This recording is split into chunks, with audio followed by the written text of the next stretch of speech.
Now our topic is the age of revolution from 1830 to 1848.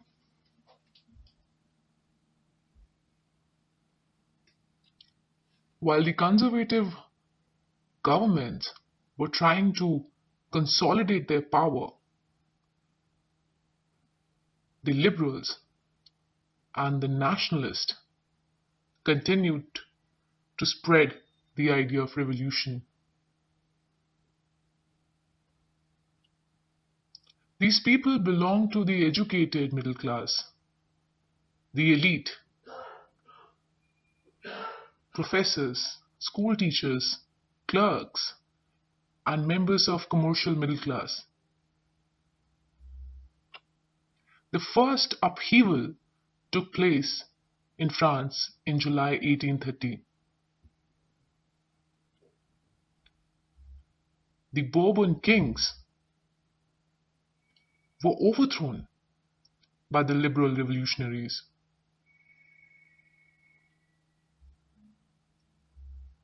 A constitutional monarchy was installed with Louis Philippe as its head. The July Revolution sparked an uprising in Brussels, which resulted in Belgium breaking away from United Kingdom.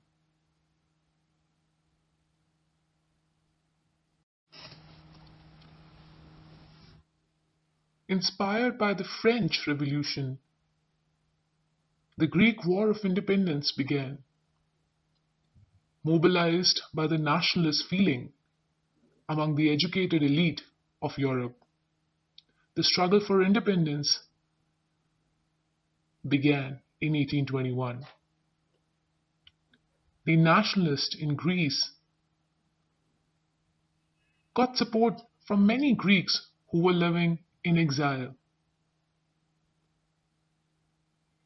Moreover, they also got support from many West Europeans who sympathized with the ancient Greek culture.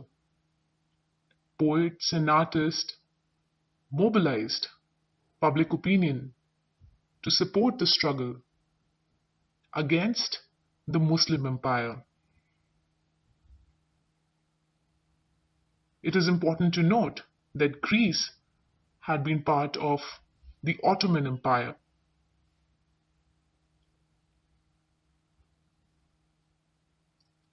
Finally, there was a treaty signed in 1832 which recognized Greece as an independent nation. Now we would look at the time of revolution, how the feeling of romanticism and nationalism grew among the Europeans. Romanticism was a cultural movement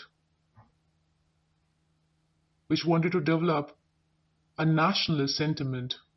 Romantic artists use different forms of theater and art, moving away from science and technology, more focused towards emotions, intuitions, and feelings.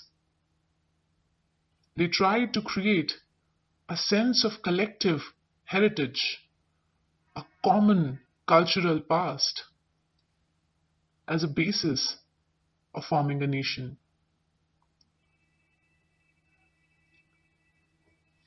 Other romantics, like the German philosopher Herder, claimed the true German culture should be discovered among the common people.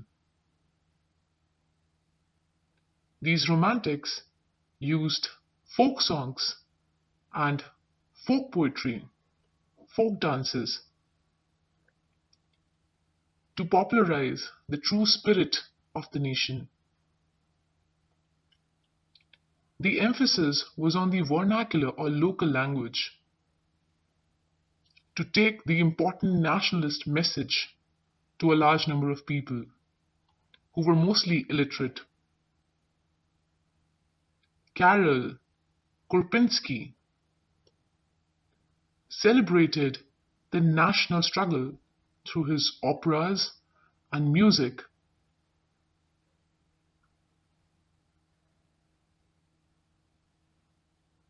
He turned the folk dances into nationalist symbol. Language also played an important role in developing the nationalist sentiments. After Russian occupation, the Polish language was forced out of schools and Russian language was imposed everywhere. In 1831, an armed rebellion took place against the Russian rule, but it was ultimately crushed. But after this, many members of the clergy in Poland began to use Polish language as a weapon of national resistance. In all the church gatherings, in all the religious instructions, Polish was used. The Russian authorities put a large number of priests and bishops in jail or sent them to Siberia as punishment for their refusal to preach in Russian.